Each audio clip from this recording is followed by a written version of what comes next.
Meus amados irmãos, a paz do Senhor, aqui quem fala é o irmão Elias Nogueira, sou professor aqui na Assembleia de Deus em Campo Mourão, congregação do Jardim IP, e para mim é um privilégio, mais uma vez, trazer um comentário da leitura diária de sábado para vocês. Essa semana nós chegamos à lição de número 3, cujo título é A Encarnação do Verbo. A nossa leitura tem como título Jesus participou da natureza humana, mas viveu sem pecado entre os homens. O texto que há de ser lido está na carta aos Hebreus, no capítulo 4, versículo 15, e está escrito assim: Pois não temos um sumo sacerdote que não possa compadecer-se das nossas fraquezas, mas sim alguém que, como nós, passou por todo tipo de tentação, porém sem pecado. Meus irmãos, nós temos aqui um texto que está na carta aos Hebreus. Nós não sabemos ao certo quem foi o seu autor, mas conseguimos, ao ler a carta, entender o seu propósito. O autor aos Hebreus, ele escreve aos cristãos judeus do primeiro século que estavam passando por todo tipo de tribulação, de tentação e que estavam esmorecendo na fé. Ele escreve para relembrá-los de que Jesus é em tudo superior à antiga aliança e que Jesus também ele é o ápice da revelação de Deus à humanidade. Tanto que no capítulo 1, o autor ele destaca que Jesus ele traz uma revelação de Deus maior e mais perfeita que a dos profetas, além de ser superior aos anjos.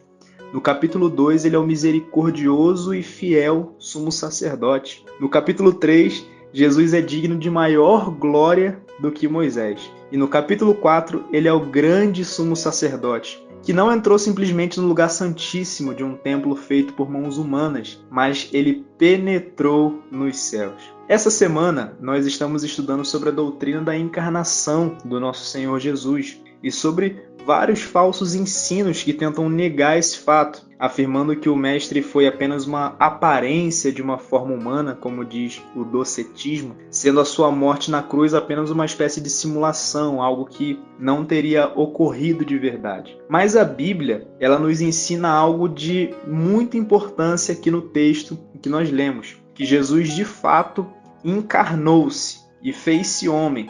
E como homem, ele se identificou com as nossas fraquezas, de maneira que ele, como grande sumo sacerdote, tem compaixão por nós, pois ele mesmo também em tudo foi tentado. De acordo com a carta aos Hebreus, e é muito interessante a gente analisar, ela traz esse aspecto da identificação de Cristo com o homem de pelo menos duas maneiras. Em primeiro lugar, lá em Hebreus capítulo 2, versículo 14, que está escrito: E visto como os filhos participam da carne e do sangue, também ele participou das mesmas coisas, para que pela morte aniquilasse o que tinha o império da morte, isto é, o diabo, e livrasse todos os que, com medo da morte, estavam por toda a vida sujeitos à servidão. Então, nesse ponto aqui, o autor ele nos mostra que Cristo tornou-se participante da carne e do sangue, para que assim, pela morte dele, ele pudesse sofrer pelo pecado da humanidade e assim satisfazer a justiça de Deus. No Antigo Testamento, quando era trazida uma oferta pelo pecado,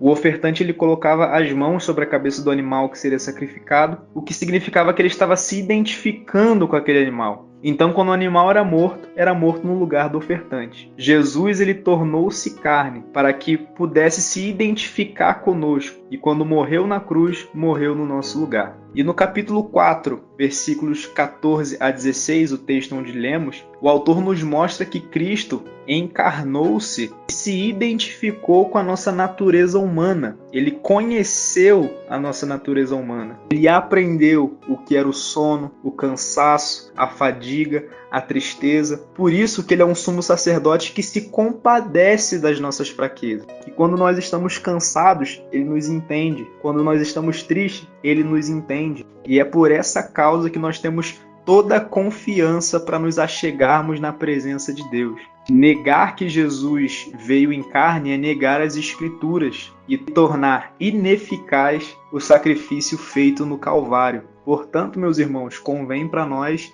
estarmos atentos à sã doutrina e guardarmos o Evangelho nos nossos corações da mesma forma que nós o recebemos. Desejo a você um dia de paz debaixo da graça do nosso Senhor e Salvador Jesus Cristo.